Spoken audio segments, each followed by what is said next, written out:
Hello everyone, स्वागत है आप सबका आपके अपनी YouTube channel education experience expo में। I am Nidhi Kaithal. Friends, आज के वीडियो में हम जीके के कुछ ऐसे इम्पॉर्टेंट क्वेश्चंस को डिस्कस करेंगे जो आपके आने वाले एग्जाम्स के लिए काफ़ी हेल्पफुल होंगे।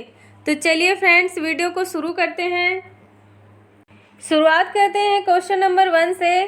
भारत चीन सीमा की पूर्वी सीमा को क्या कहा जाता है, या भारत चीन सीमा की पूर्वी सीमा क्या कहलाती है?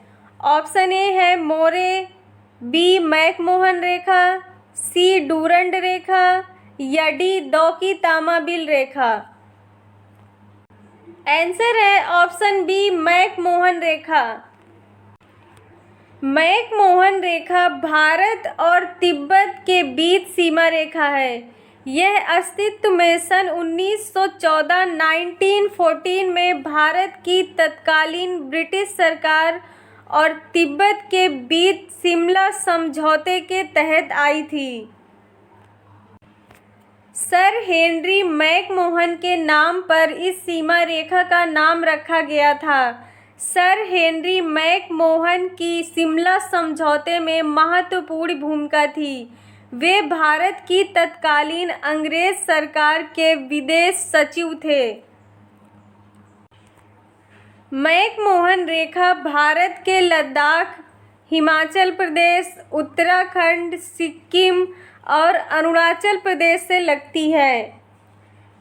नेक्स्ट, निम्न में से किसे संसद जननी कहा जाता है? या इस क्वेश्चन को आपसे इस तरह भी पूछा जा सकता है कि किस देश की संसद को संसद जननी कहा जाता है? ऑप्शन ए है जर्मनी की संसद, बी अमेरिका की संसद, सी फ्रांस की संसद, डी ब्रिटेन की संसद। आपका आंसर है ऑप्शन डी ब्रिटेन की संसद। ब्रिटेन की संसद को संसद जननी कहा जाता है तथा विश्व में संसदीय व्यवस्था वाले देशों की प्रेरणा स्रोत ब्रिटेन की संसद को ही माना जाता है। यह एक प्रकार की लोकतंत्रात्मक राजनीतिक व्यवस्था है जहां सर्वोच्च शक्ति लोगों के प्रतिनिधियों के निकाय अर्थात संसद में निहित होती है। नेक्स्ट है क्वेश्चन नंबर 3। मनुष्य स्वतंत्र पैदा होता है लेकिन सदा जंजीर से बंधा रहता है, यह किसने कहा है? आपके ऑप्शंस हैं Locke, Rousseau, Bentham and Robert Gill. आपका आंसर है ऑप्शन बी रूसो।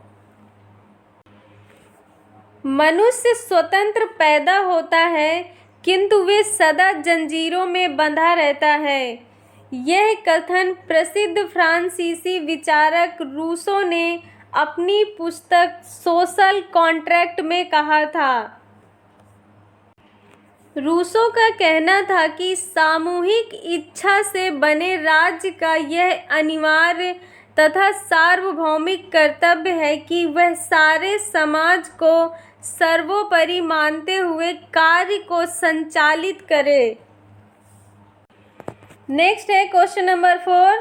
अंतर्राष्ट्रीय अहिंसा दिवस सर्वप्रथम संयुक्त राष्ट्र संघ में किस दिन और किस वर्ष मनाया गया था? ऑप्शन ए है 2 अक्टूबर 2006, बी 15 जून 2007, सी 2 अक्टूबर 2007 या डी 2 अक्टूबर 2008। आंसर है ऑप्शन सी 2 अक्टूबर 2007। 15 जून 2007 को संयुक्त राष्ट्र महासभा में 2 अक्टूबर को अंतर्राष्ट्रीय अहिंसा दिवस स्थापित करने के लिए मतदान हुआ। इस महासभा में सभी सदस्यों ने 2 अक्टूबर को ही इस रूप में स्वीकार किया। इसे भारत में 2 अक्टूबर को गांधी जयंती के रूप में मनाया जाता है। नेक्स्ट, निम्नलिखित में से कौन सा एक देश दक्षिण एशियाई क्षेत्रीय सहयोग संगठन यानी सार्क का सबसे बाद में बनने वाला सदस्य है? ऑप्शन ए है मॉरिशस, बी श्रीलंका, सी नेपाल, डी अफगानिस्तान। आपका आंसर है ऑप्शन डी अफगानिस्तान। दक्षिण एशियाई क्षेत्रीय सहयोग संघ परस्पर आर्थिक एवं सांस्कृतिक सहयोग का विकास करने एवं दक्षिण एशियाई क्षेत्रों में वैज्ञानिक तकनीक के आदान प्रदान तथा परस्पर सांस्कृतिक संपर्कों को बढ़ावा देने के लिए इसकी स्थापना 1985 में की गई थी।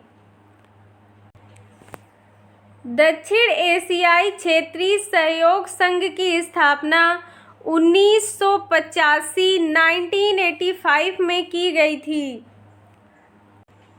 सार्क का हेडक्वार्टर्स काठमांडू, नेपाल में स्थित है तथा इसके सदस्य देश हैं भारत, पाकिस्तान, बांग्लादेश, नेपाल, श्रीलंका, भूटान, मालदीव तथा अफगानिस्तान। नेक्स्ट है क्वेश्चन नंबर 6। निम्नलिखित संगठनों में से भारत किसका सदस्य नहीं है? ऑप्शन है ओपेक, बिम्स्टेक, G4 या ब्रिक्स। आपका आंसर है option A OPEC.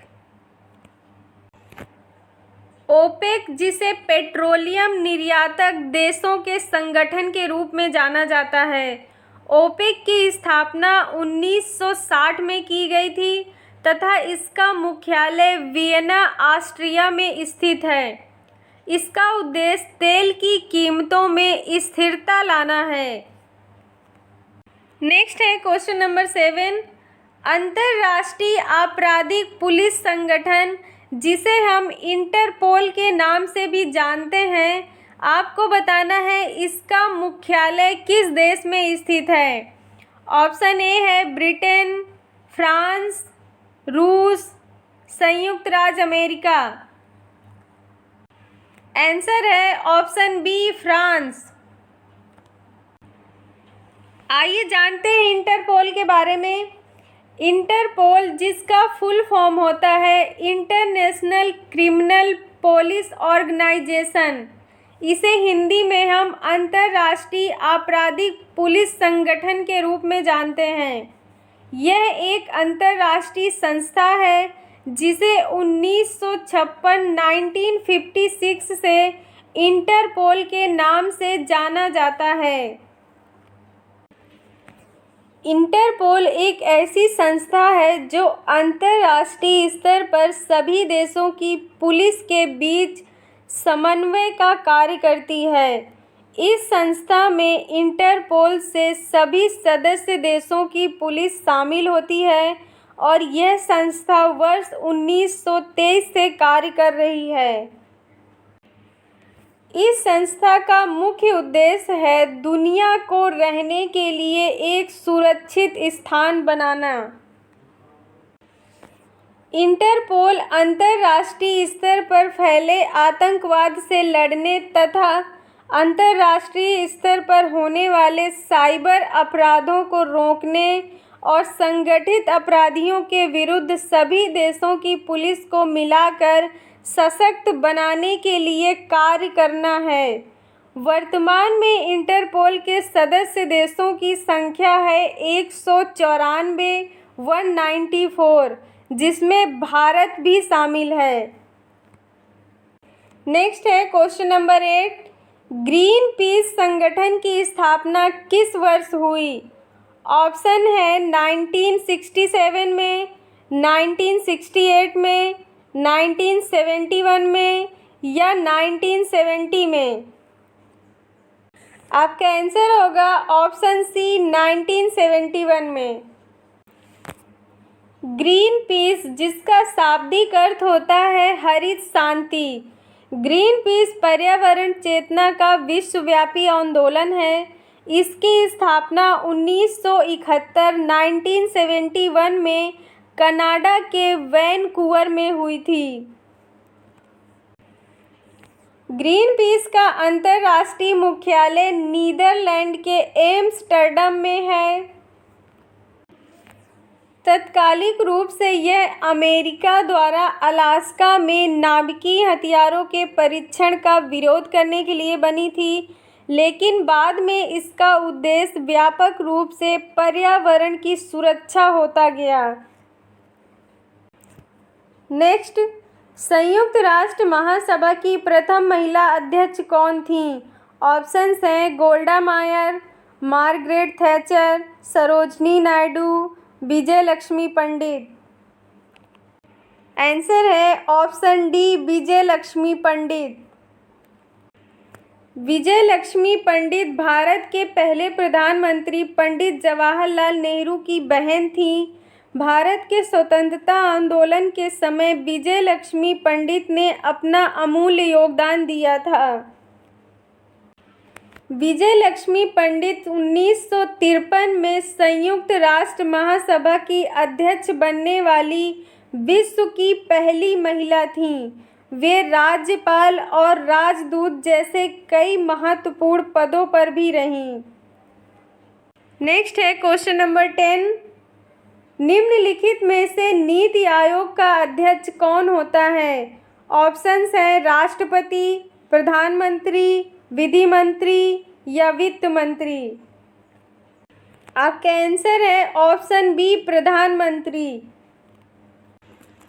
NITI Aayog, जिसे राष्ट्रीय भारत परिवर्तन संस्थान कहा जाता है, नीति आयोग भारत सरकार द्वारा 1 जनवरी 2015 को गठित एक नई संस्थान है, जिसे योजना आयोग के स्थान पर बनाया गया है। नीति आयोग का मुख्यालय दिल्ली में है। आइए जानते हैं नीति आयोग के कार्य के बारे में। नीति आयोग का प्रथम कार्य सामाजिक एवं आर्थिक मुद्दों पर सरकार को सलाह देने का है, ताकि सरकार ऐसी योजना का निर्माण करे जो लोगों के हित में हो। नेक्स्ट, सर्वोच्च न्यायालय की न्यायाधीशों की नियुक्ति किसके द्वारा की जाती है? ऑप्शंस हैं प्रधानमंत्री, लोकसभा अध्यक्ष, राष्ट्रपति या मंत्रिमंडल।